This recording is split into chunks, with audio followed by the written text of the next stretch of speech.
오늘 예레미야가 2장 말씀을 통해서 말씀을 깨닫는 지혜와 응답받는 기도의 은총이 우리가 넘치게 될 줄로 믿습니다. 지금 예레미야는 에카, 슬프다라고 하는 말로 시작하는 시를 적고 있습니다. 이 시는 비탄 시이면서 애통한 마음을 담은 시이면서 그러나 그 마음에 소원을 하나님께 둔 시입니다. 여러분, 아파하는 것, 애통하는 것은 그 당시 선지자들의 가장 큰 의무였습니다. 그러다 보니까 외면을 당하는 거예요. 사람들은요, 평안을 줬거든요. 이왕이면 긍정적으로 말해주는 걸 좋아합니다. 이왕이면 평안하다라고 해야 좋아하지, 위기다, 힘들다, 망한다 그러면 다들 사람들이 싫어하거든요. 그런데 그렇게 애통하는 심령이 뭐냐면 이 시대를 바라보면서 정말 하나님의 눈으로 이 시대를 보면 어떨까?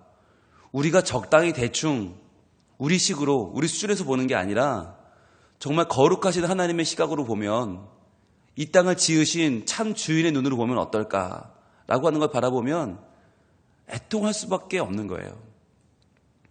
많은 사람들이 세상을 보면서 세상이 어차피 다 그렇지, 사람들은 어차피 다 악해, 세상은 어차피 그 수준밖에 안 돼, 그러니까 그냥 놔둬라고 말합니다. 그런데 선지자들은 그걸 견딜 수 없어서 계속해서 애통하는 거예요. 여러분, 이스라엘의 상태가 사실 망하기 전까지는 그렇게 나쁘지 않았어요. 먹고 살만 했어요. 소위 말하는 경제적으로 괜찮았어요.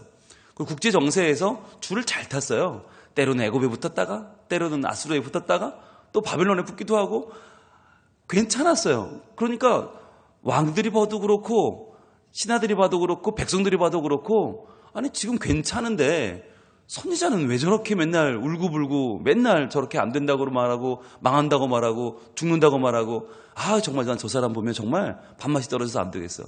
그러니까 계속 때리고 가두고 죽인다고 협박하고 결국 순교한 분들도 많이 있었고요. 과연 우리가 이러한 때에 어떻게 살아야 될까? 여러분, 세상이 악해질 때 가장 먼저 그것을 느껴야 되는 것이 어디입니까? 교회입니다. 여러분, 교회가 세상의 악함을 느끼지 못하면 세상이 상식이 없어지고 긍휼이 없어지고 사랑이 없어지면서 점점 자기의 이익만을 추구하는 매우 이기적이고 매우 자기중심적으로 흘러갈 때 그걸 교회가 놓쳐버리면 큰일 나는 거예요. 그걸 교회가 놓치면, 하나님의 마음을 놓쳐버리면 과연 하나님께서 이 땅을 살릴 수 있는 방법이 있을까? 오늘날 교회가 많은 욕을 먹잖아요. 그런데 욕 먹어도 교회만한 곳은 없어요. 근데 왜 욕을 먹나? 교회만큼 착한 일 많이 하고 교회만큼 선한 일 하고 교회만큼 이렇게 정말 좋은 분들이 모인 모임이 없는데 왜 욕을 먹나? 이유는 하나예요. 깨어서 울어야 되는데 이 땅의 아픔을 보면서 이 시대의 흐름을 보면서 깨어있어 지금도 눈물을 흘리면서 하나님의 은총을 구해야 되는 게 교회인데 많은 교회들이 여기가 좋사오니 만족하고 있는 거예요. 이 정도면 좋사오니 우리 교회 이 정도면 숫자도 괜찮고 재정도 괜찮고 이 정도면 분위기도 좋고 거기서 만족해버리는 거예요. 왜 우리에게 이 좋은 분위기 속에서 하나님은 왜 예레미야 에카 슬프다라고 하는 애통의 시를 주시는가? 하나님의 마음을 읽어야 됩니다. 지금 이때가 지금 어떤 때인가? 다 좋은 때인가? 다 만족할 만한 때인가? 이만하면 좋은 것인가? 아니요. 울어야 하는 때는 아닌가? 오히려 울어야 하는 우리의 마음이 지금 하나님께서 그 마음을 원하시는 것은 아닌가? 그렇다면 나는 무엇을 울어야 할까? 우리 가정에서 울어야 되는 제목들이 있고요. 이 사회 가운데 울어야 하는 제목이 있고 우리 교회 가운데도 울어야 하는 제목이 분명히 있을 것입니다. 그것을 볼 줄 아는 사람, 하나님의 눈으로 내 삶을 볼 줄 아는 사람, 하나님의 눈으로 내 가정을 볼 줄 알고 내 일터와 교회를 볼 줄 아는 사람이 필요하다는 것입니다. 그게 오늘 이 말씀을 우리에게 주시는 이유예요. 그러니까 이 말씀을 읽으면서 맨날 운다고 그래, 맨날 슬프다고 그래, 왜 맨날 에카야? 내 삶은 행복하고 즐거운데 왜 자꾸 선지자는 울어? 라고 할 것이 아니라 정말 내가 선지자의 마음으로 깨어 울어야 되는 부분은 무엇인가? 내 자신에게도 그것을 좀 발견하기를 원해요. 저는 개인적으로 그런 생각을 많이 합니다. 왜 하필 우리 교회인가? 부산에만 1800개 교회가 있고 전국에는 더 훨씬 더 많은 수만 개의 교회가 있는데 만약 누구에게 전도할 때 우리 교회 오세요 그렇다면 그 이유는 뭔가? 우리 교회 와야 되는 이유는 뭐예요? 분위기가 좋아서요? 은혜로우니까? 말씀이 좋아서? 사람들이 좋아서? 많은 이유가 있겠지만 여러분 깨어있는 교회가 아니라면 그런 교회는 가면 안 돼요. 하나님의 마음을 잃어버린 교회, 하나님의 시각을 잃어버린 교회라면 그런 교회는 가면 안 돼요. 어떻게 해야 돼요? 우리 교회 오세요라고 할 때는 우리 교회가 아니 내가 이 시대를 바라보는 하나님의 눈으로 깨어있다고 하는 것을 전제로 할 때 하는 말입니다. 저는 담임 목사로서 내가 깨어있는가를 계속 살펴봐야 되고요. 그렇지 않으면 저희 교회 오라고 하면 안 되고요. 우리 모두는 마찬가지예요. 모두 마찬가지로 내가 집사로서, 내가 권사로서, 장로로서, 성도로서 내가 하나님의 눈으로 깨어있지 않는데 내가 하나님의 마음으로 세상을 바라보고 있지 않은데 우리 교회 좋은 교회라고 오라고 하면 안 되죠. 그래서 이 아침에 다시 한번 이 말씀을 통해서 우리가 깨어있어야 하는 이유, 우리가 눈을 열어야 하는 이유를 다시 한번 발견하기를 소망합니다. 1절입니다. 슬프다. 에카라고 시작합니다. 역시 히브리어 알파벳 첫자 알렙으로 시작해요. 알렙, 벳, 김멜, 달렛 이렇게 진행되거든요. A, B, C, D, E, F, G. 역시 A, B, C, D마다 한 절씩. 너무나 슬프기 때문에 오히려 절제하면서 아주 기계적으로 한 절 한 절에 식구를 맞춰서 써내려가고 있습니다. 자, 슬프다. 주께서 어찌 그리 진노하사 딸 시온을 구름으로 덮으셨는가. 자, 슬프다. 주께서 어찌 그리 진노하사. 여러분 여기 노란색으로 한번 쳐보세요. 이 진노가 누구한테서 온 거냐? 주께서예요. 주께서. 물론 사람들은 바벨론이 멸망시켰다라고 말하죠. 물론 사람들은 정치적으로 군사적으로 망했다고 생각해요. 그런데 이 시인의 눈에는 그게 아니라는 거예요. 이건 정치적인 문제가 아니고 군사적인 문제가 아니라 주께서 진노하셨다. 우리 주님의 진노를 우리가 불러왔다는 거예요. 여러분 하나님이 어떤 분이십니까? 사랑의 하나님이고요. 살리시는 분이고요. 생명의 주인이세요. 모든 걸 창조하셨어요. 그런 분이 진노하셔서 이러한 놀라운 일들, 이런 엄청난 일들을 하실 때에는 과연 그 마음이 어땠는가를 헤아려야 한다는 거예요. 그게 너무 슬픈 거예요. 하나님이 진노하실 수밖에 없는 이 현실이 슬프고 그렇게 만들어버린 우리의 죄악이 너무 슬퍼서 지금 예레미야는 가슴을 치면서 가슴을 찢어내는 마음으로 이 시를 쓰고 있는 거예요.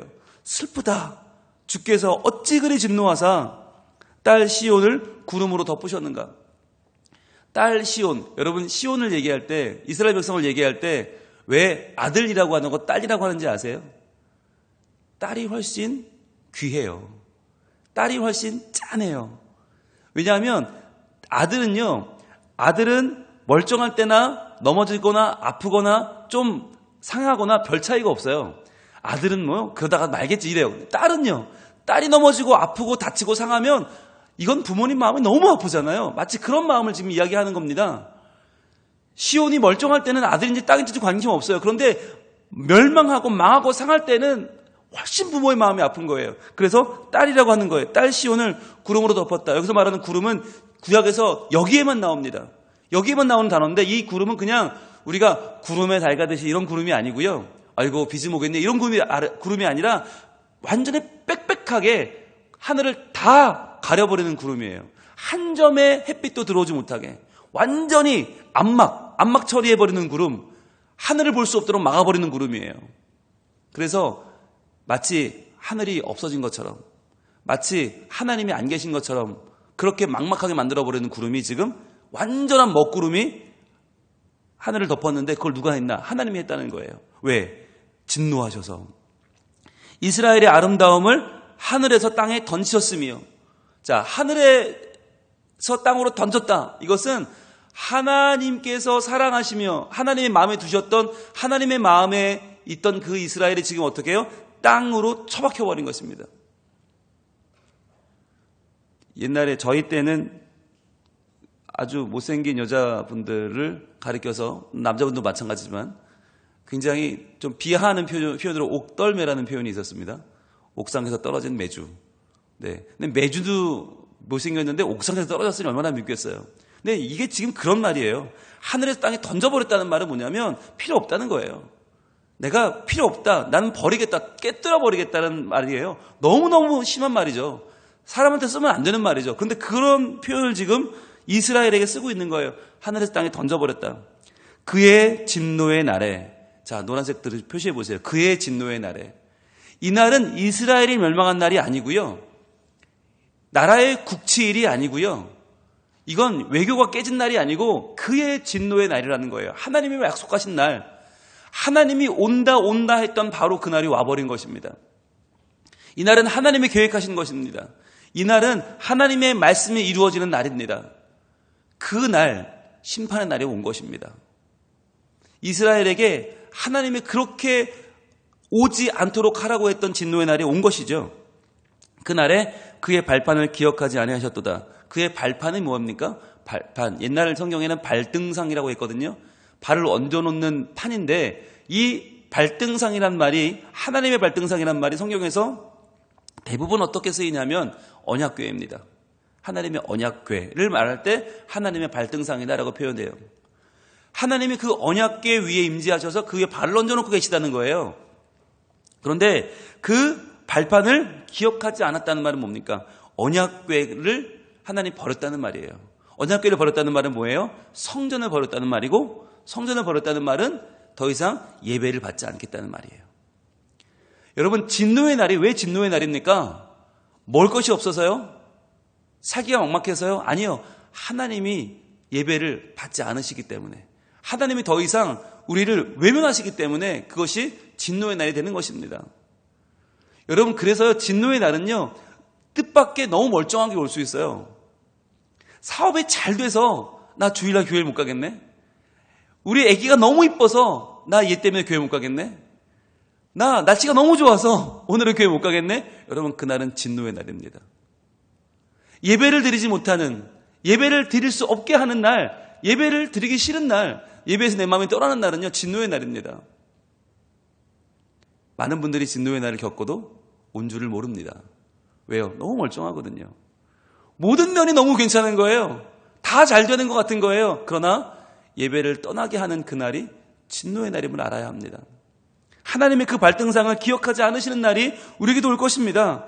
주께서 야곱의 모든 거처들을 삼키시고 긍휼히 여기지 아니하셨으며 노아사 딸 유다의 견고한 성체들을 허물고 땅에 엎으시고 나라와 그 지도자들을 욕되게 하셨도다.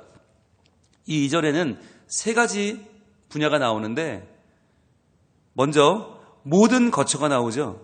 모든 거처들. 노란색으로 한번 쳐보시겠어요? 모든 거처.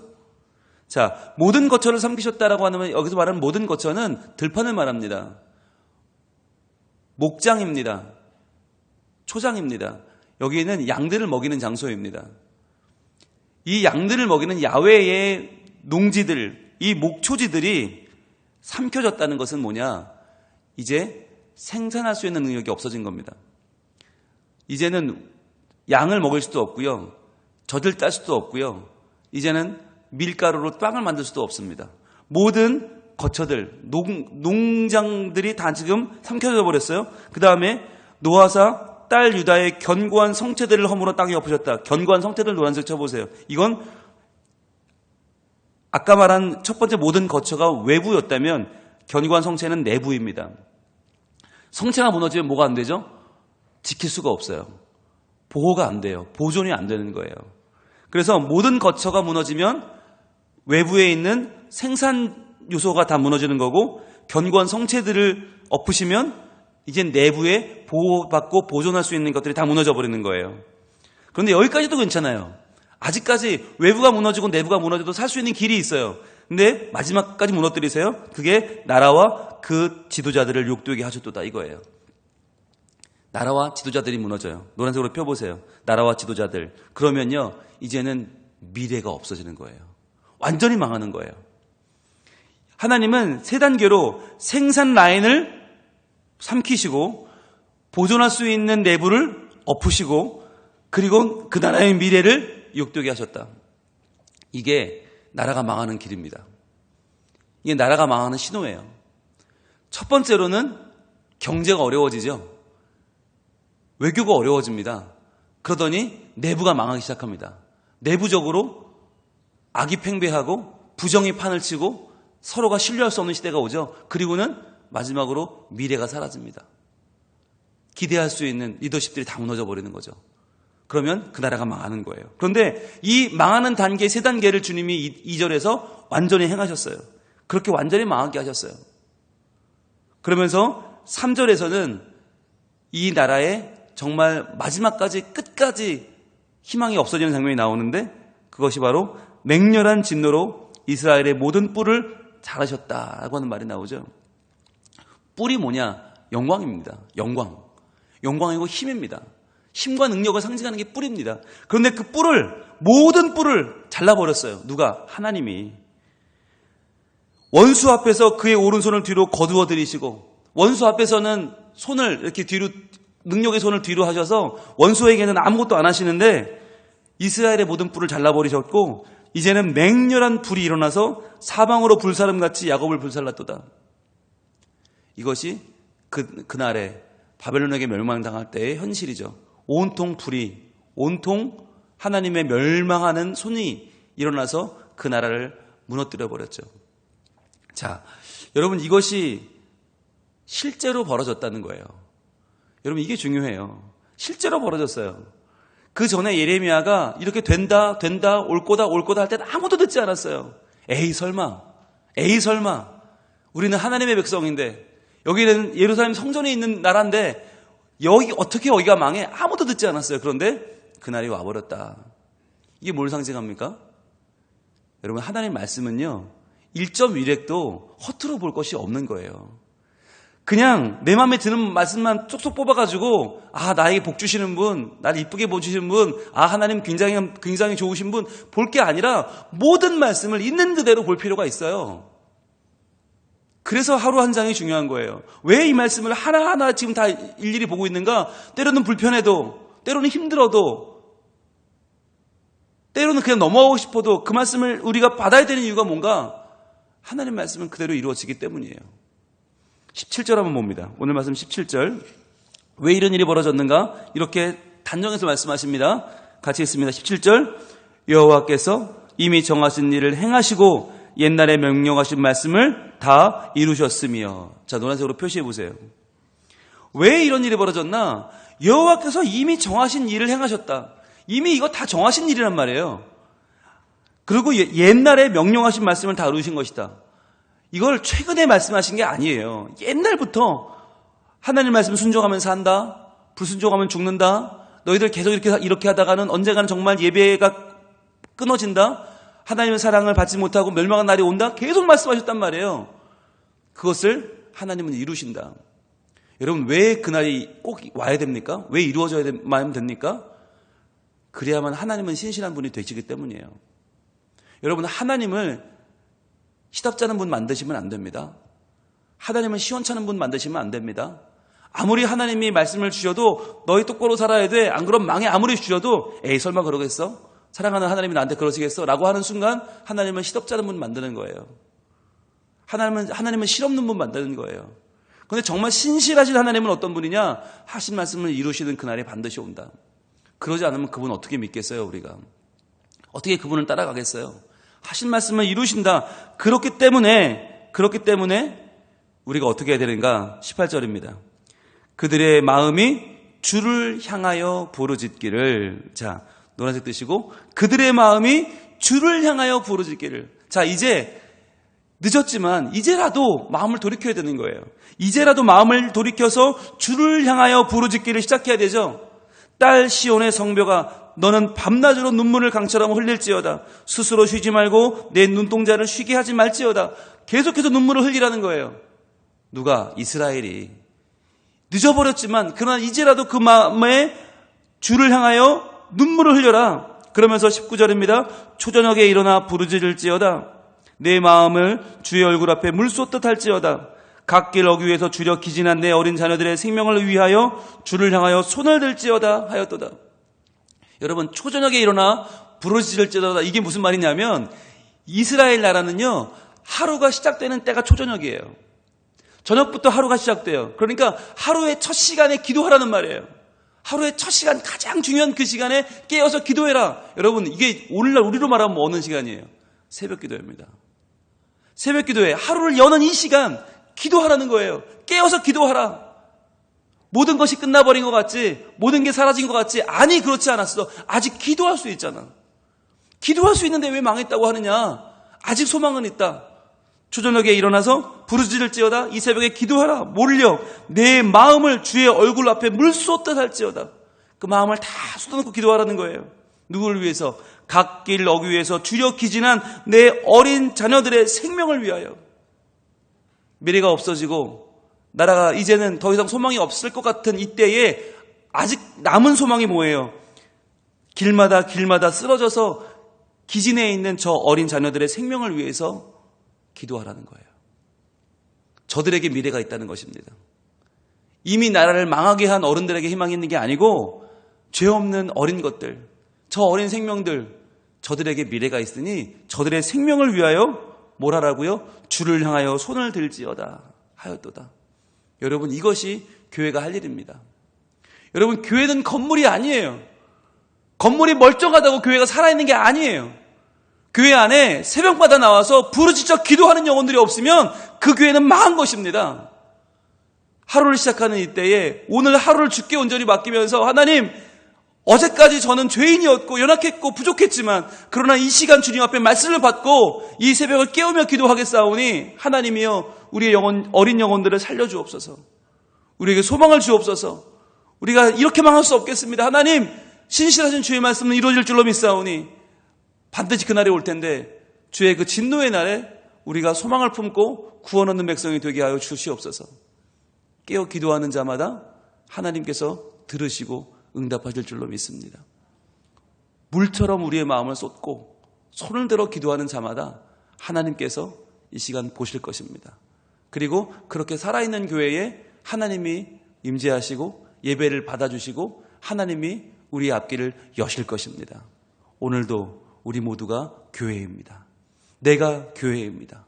깨어서 이 시대의 아픔을 기도하며 어린 영혼들의 미래를 열어주실 하나님을 소망하며 나아갑시다. 하나님 기도를 들으시고 우리와 함께 하실 줄로 믿습니다. 기도하겠습니다. 하나님, 에카, 슬프다. 하나님의 진노로 이 땅이 온통 구름과 불과 하나님의 진노로 가득 차는 그때가 하나님 오고 있는 줄로 믿습니다. 하나님, 이때에 이것을 모르고 희희낙낙하며 살아가는 우리가 아니라 이것을 느끼고 알고 우리의 마음을 다하여 마음을 쏟고 주를 향하여 손을 들고 기도하는 백성 되기를 원하오니 하나님, 우리를 살려 주시옵소서. 우리의 죄악 가운데 우리를 구원하시고 하나님보다 세상을 좇으며 이기적이고 자기중심적으로 점점점 무너져가는 우리의 영혼과 이 사회를 살려 주시옵소서. 길 어귀마다 기진하여 쓰러져 있는 어린 생명들을 위하여 손을 들고 기도하게 하시고 우리의 미래를 놓고 주님 앞에 부르짖어 기도할 때에 하나님이여 응답하여 주시옵소서. 오늘도 주만 바라보며 기도하는 성민 가족들의 기도를 들어주시고 하나님이여 우리 가운데 임재하셔서 오늘도 하나님께서 살려주시는 복된 삶을 살게 하여 주시옵소서. 예수님 이름으로 기도합니다.